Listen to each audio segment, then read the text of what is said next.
Hi there. In this video, we're going to be looking a little bit more at the Unpivot columns function inside of Power Query. This is sort of an optional video, so if the last video made a lot of sense, you could probably go ahead and skip this one. But if it mostly made sense, but you'd like to see another example so you really understand what's going on, well, by all means, go ahead and watch this guy, because I think that'll help you do that. So we've got a table here that has each one of our stores, and for each store, it's got the monthly sales for the entire fiscal. And it's also, we've got a column that lists the state of each store.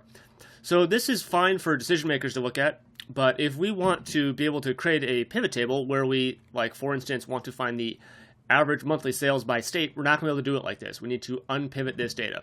So let's go ahead and do that. So we're going to click on the data, click on that table. We're going to head over to Power Query. We're going to get our data from a table. Okay. And we're going to go ahead and I'm going to do it this way. I'm going to left click on store and shift click on state to select the two columns I do not want to pivot. I'm going to pivot or unpivot everything else. And so I'm going to right click on there and do unpivot other columns. Okay. And just like before, if I want to, I can click on the attribute, right click and rename it that way. That'll work just fine. I'm going to hit escape. I myself have a preference, and also do the same thing for value there. I myself have a preference for changing the code directly, so it's not two steps, it's one step. If you can't see the formula bar, you can come up here to click on the formula bar. See right there, it says attribute. See where it says value there, not a coincidence. We're going to go ahead and change the names of those columns directly in the code. So we're going to change this from attribute to month, and we're going to change this from value to total sales.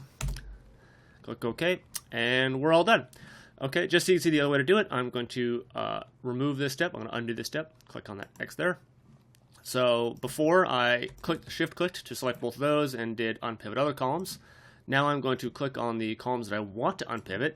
So click starting on July, hold down shift, click on June, right click, and do unpivot these columns. Same exact deal. Okay, so now if we head over here, we can close and load.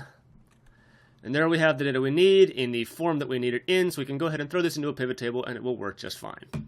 Okay, well I do hope that was helpful, and I will see you next video.